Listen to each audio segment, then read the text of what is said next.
खुदावंद यीशु मसीह के बबरकत कादिर नाम में आप सबों को ईद क़यामतुल मसीह मुबारक हो। Happy resurrection day.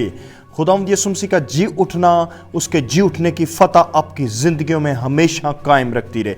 मुक़द्दस लूका की अंजील उसके 24 बाब की दूसरी आयत में लिखा है, और पत्थर को कब्र पर से लुढ़का हुआ पाया, मगर अंदर जाकर खुदावंद यीशु की लाश ना पाई। और ऐसा हुआ कि जब वो इस बात से हैरान थी तो देखो वो शख्स बुराक पोशाक पहने उनके पास आ खड़े हुए। जब वो डर गई और अपने सर जमीन पर झुकाए तो उन्होंने उनसे कहा कि जिंदा को मुर्दों में क्यों ढूंढती हो, वो यहाँ नहीं बल्कि जी उठा है।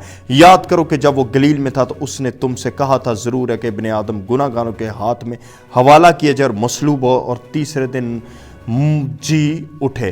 खुदावंद यीशु मसीह के जी उठने की कुदरत आपकी ज़िंदगियों में, आपके कामों में, आपके हाल में, मुस्तकबिल में यीशु नासरी के नाम से कायम होती जाए। और खुदावंद ने जी उठने के बाद ये ज़बरदस्त बड़ा दावा किया हमारे साथ कि आसमान और ज़मीन का कुल इख्तियार मुझे दिया गया। और दूसरा बड़ा दावा उसने किया मैं दुनिया के आखिर तक, हमेशा तक, अब से लेकर हमेशा तक तुम्हारे साथ। और तीसरा बड़ा दावा उसने मेरे साथ और आपके साथ किया। मुकाशफा की किताब में जब खुदावंद यीशु मसीह यूहन्ना आरफ पर ज़ाहिर, उसने कहा खौफ न कर, मैं अव्वल और आखिर हूँ, देख मैं मर गया था, अब से लेकर अब्दुल्लाबाद तक के लिए जिंदा। मौत और आलम रवा की कुंजियाँ मेरे हाथ में, खुदावंद यीशु मसीह के पास है।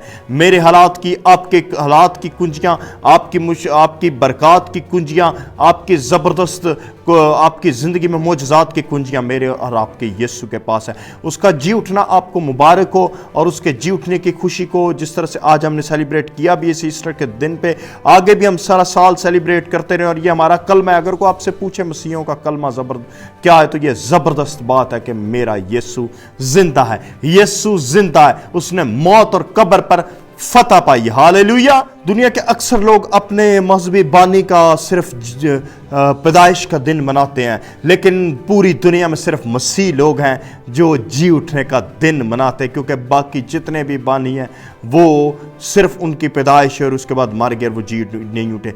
लेकिन हमारा यीशु ना सिर्फ पैदा हुआ कुमारी मुकद्दसा मरियम से, बल्कि उसने सलीब पर अपनी जान दी और तीसरे दिन मुर्दों में से जी उठा। वाहिद मसीह लोग हैं जो जी उठना भी सेलिब्रेट करते हैं, क्योंकि हमारा मसीह जिंदा है और वो मुर्दों में से जी उठा है। तुम जिंदा को मुर्दों में क्यों ढूंढती है? क्योंकि वो अपने कहने के मुताबिक जी उठा। आए यीशु को सेलिब्रेट करें और खुदावंद यीशु मसीह के जिंदा होने के पैगाम को अपनी ज़िंदगियों में लें। वो आपके मुर्दा हालात को भी जिंदा करने की कुदरत रखता है, मुर्दा कामों को भी। ईमान रखें, यीशु नासरी के नाम से ज़बरदस्त मोजज़ात अब भी हो रहे हैं और आपकी ज़िंदगी में नेक्स्ट भी होते रहेंगे। आमीन। खुदावंद आप सबों को बरकत दे।